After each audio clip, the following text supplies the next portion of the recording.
As an American Muslim revert, I have a few unpopular opinions about marriage, and I really want to share them so that we can have like an open and respectful conversation about them. So please don't start a war in my comment section. And just for context, I'm not married. I've actually never been married, but inshallah, someday I will be married, and maybe my opinions will change after that. Who knows? But these are just my opinions right now. The first one is one that's argued about all the time on the internet, and I feel like as a woman, my opinion about this is really unpopular, and it's the idea of multiple wives. If you're Muslim, you know that a man is able to marry up to 4 wives at once, but you also know there are very specific conditions that he has to fulfill for this to be done properly. And I fully understand that there are a lot of reasons why a woman would not want this, and I completely agree that it is her right to say no, and if you feel this way, put it in your marriage contract. I 100% agree that it is a woman's right to put it in her marriage contract that she does not want her husband to marry any other women. You have the right to do this. If he doesn't want you to put it in his marriage contract, then it's because he's already thinking about it. And if this is something that you know is a hard no for you, and he does not want to put it in the contract, and he's just saying, Wallah, I will never marry another woman. Like, you don't have to worry about that. We don't have to put it in the contract. Run. Because he knows that he wants to keep this option open. And if you're not okay with him at least keeping this option open, you need to find somebody who is okay with having just one wife. But the reason that I personally wouldn't put this in my marriage contract is because, inshallah, if I do get married and my husband meets the religious standards that I have, he is a perfect husband, he fulfills all of my rights and his obligations to me, and we have an enormous amount of wealth that we don't know what to do with. Even after donating all of it to charity, there's still more than we know what to do with. And there is a sister in our community that needs the support and protection of a husband, and she's unable to find one within our community or anywhere that meets the standards that a husband should meet properly. I have no issue with my husband providing that support and marrying her. I want absolutely all of my sisters to find absolutely perfect husbands and have absolutely perfect marriages and lives. And if my husband provides that for me and is able to provide that for another one of my sisters, I would not say no.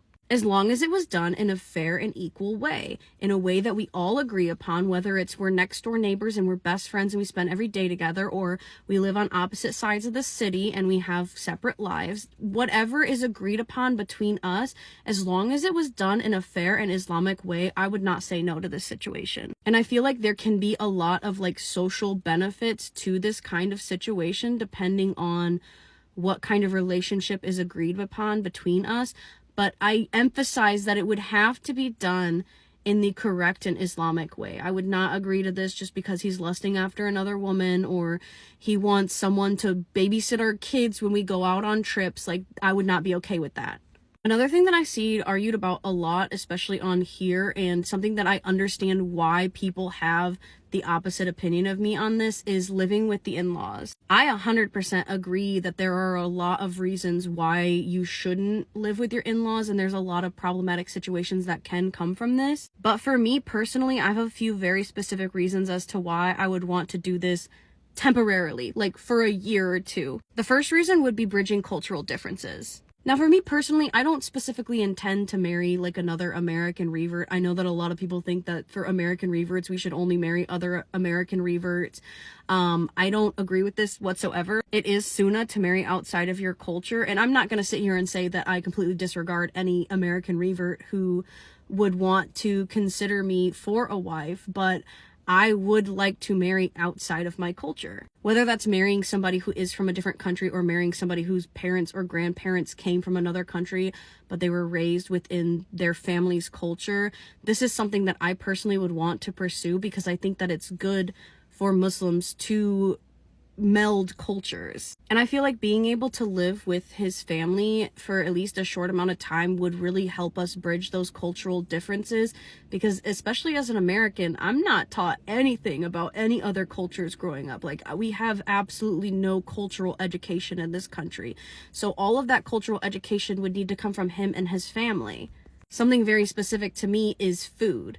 I'm a third generation Sicilian American on one side and a fourth generation on the other side. And in like Sicilian Italian culture, food is super, super important. And I know it's also very important in a lot of other cultures as well. So if I have the opportunity to be able to cook alongside his mother every single day, learn her recipes, learn their cultural food, learn how to make his favorite foods the exact way that his mother did, so that when he's sick and all he's wanting is his favorite meal that his mother used to make, I can make it the exact same way so that when he bites it, like, it gives him all of these memories and nostalgia from his childhood.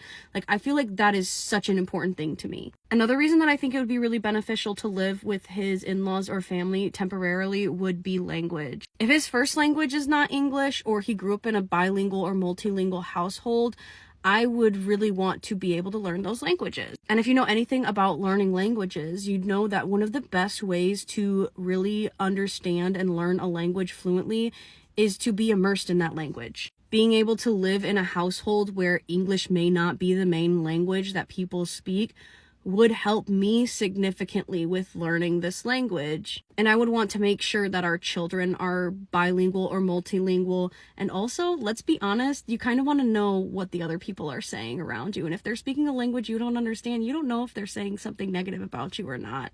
Obviously, we all hope that like our in-laws and our husbands' families love us unconditionally and don't say anything bad about us. But could you imagine sitting there and two aunties are like bad mouthing you right in front of you and you can't understand because you don't know your husband's mother tongue? I'm just gonna stop there. I do have some other unpopular opinions and I will make another part to this eventually. If you want me to make a part 2 sooner, just let me know in the comments and I'll do it probably like tomorrow or something.